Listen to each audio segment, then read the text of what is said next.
There was a piece that caught my attention. A very, very good friend of mine, an expert on Ronald Reagan. He does biographies of Reagan. He's got another one coming out.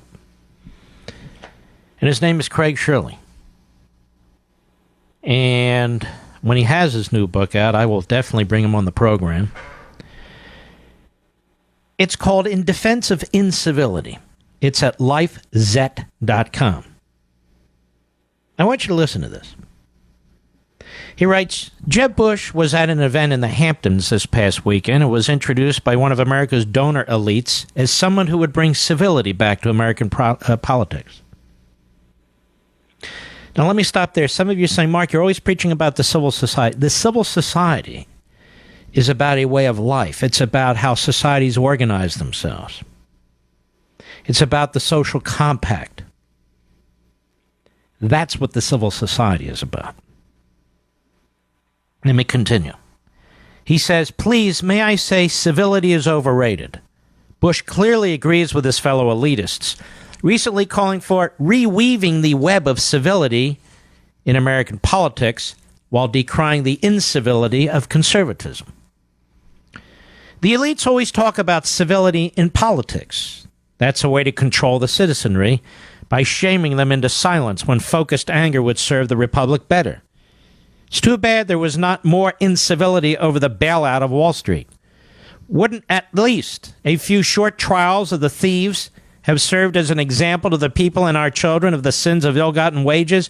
There's something to be said for incivil righteousness. The last thing we need in American politics is more civility. What we need is more focused anger. Anger begets debate, and debate begets change. This is Donald Trump's real contribution to the 2016 presidential contest.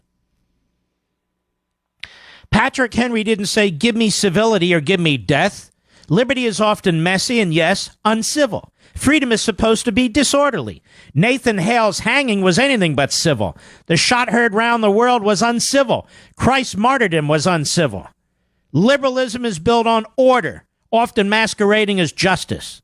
It is liberals who most often deride the incivility of talk radio and conservative commentators. Quote, civility is claiming and caring for one's identity, needs, and beliefs without degrading someone else in the process, says Tom and Spaeth, Cassandra Denk, founders of the Institute for Civility in Government. How gentle, how sweet, and how un-American. This is another way of saying, to each according to his needs, from each according to his abilities. American conservatives believe in the free exchanges of ideas, both civil and uncivil. The Gulag was civil in a fashion, as were the re-education camps. Barack Obama's too calm, too cool for many people's tastes. Collectivists are often that way, talking calmly about civility while stealing your wallet and your freedoms. It is anti-intellectual, but it's civil. A Planned Parenthood abortion factory is also civil in a way. After all, the unborn children murdered in the most inhumane fashions only scream in silence. Would we have had the American Revolution without incivility? Would we have had the war to free the slaves without incivility? We weren't civil to the Empire of Japan nor the Third Reich in World War II. We weren't civil in arming indigenous revolutionary forces, fighting the Soviets in the Cold War. We were uncivil. All of these initiatives came from uncivil conservatives, not civil liberals.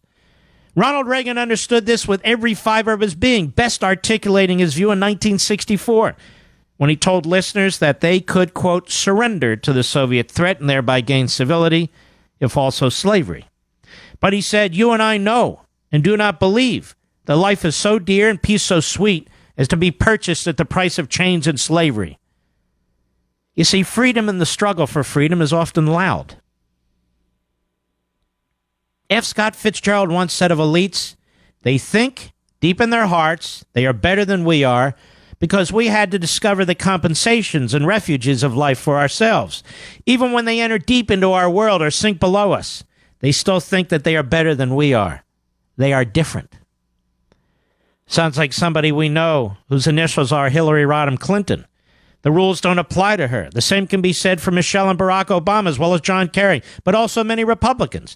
The essential difference in American politics is between the insiders and the outsiders. Ronald Reagan was an outsider, but for his vice president, George H.W. Bush, was an insider.